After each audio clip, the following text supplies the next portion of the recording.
8 people at least have been killed in an Israeli strike on Lebanon's port city of Tyre. The raids were the deadliest on Tyre since fighting erupted in Lebanon in early March, when Hezbollah launched rockets at Israel in support of Tehran after Israel and the United States began their war against Iran. There could be more to come. Israel's issued another evacuation order, this time including the Christian quarter of Tyre, which has so far been spared. Traffic ground to a halt, with families cramming whatever they could into vehicles, carpets protruding rooftops, boots left partially open to accommodate furniture and other personal belongings. These images from the scene really telling the story. Antonia Kerrigan is in Beirut. Let's bring her in now to talk more about this situation.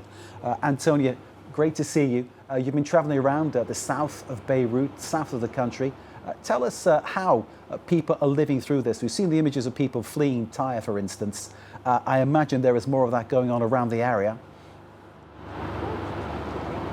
Yes, for sure. I mean, let's begin by talking about the morale of the Lebanese people. Of course, you've mentioned displacement. More than 1 million people are now displaced in Lebanon. That's been the case for a few weeks now. So it's no longer an anecdotal, rare occurrence. It's a big part of the national life. Just yesterday, we met Nadia, who was a 71-year-old retired teacher.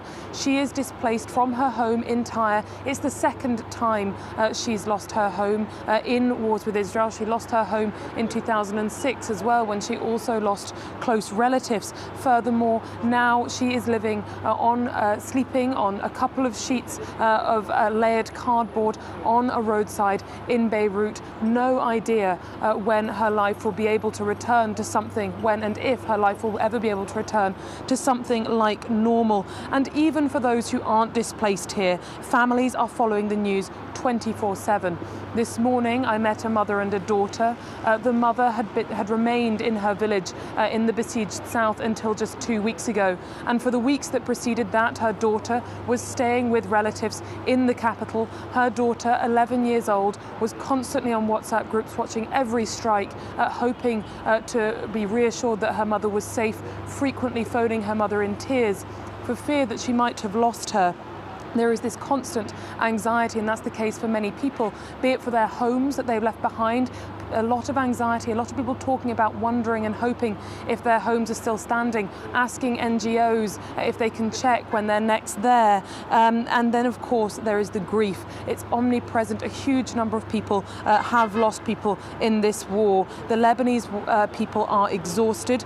For a whole swathe of the country, life is completely disrupted. A whole generation of children in the south are not at school, and this never-ending cycle of talks, diplomatic talks, talk of ceasefires, and the bombs that continue to fall anyway are leading to a sort of national exhaustion. It is a kind of strange parallel universe that's being played out in front of your eyes there, isn't it? It is remarkable what people are being put through, and the things you've just spoken about really sort of show the depth of that, Antonia. I think it's really, no one can fail to be moved by what you've just told us. I understand you've been to Sidon today, which is midway between Beirut and Tyre, heading south out of the capital. It's seen, obviously, many displaced people have gone there seeking some kind of shelter, but of course, Sidon has been a target too of an expansion of the Israeli airstrikes.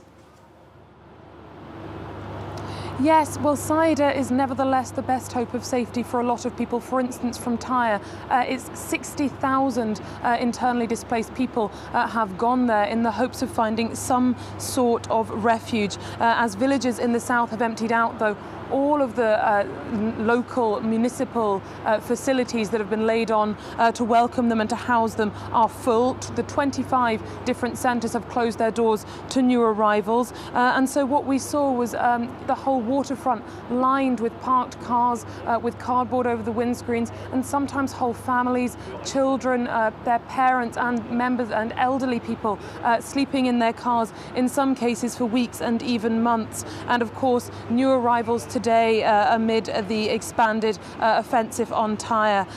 We also met a gentleman who every day has a minibus, and every day he's been driving into southern towns to help evacuate whole families. His bus can take 15 people, and he's been taking as many people out as he can.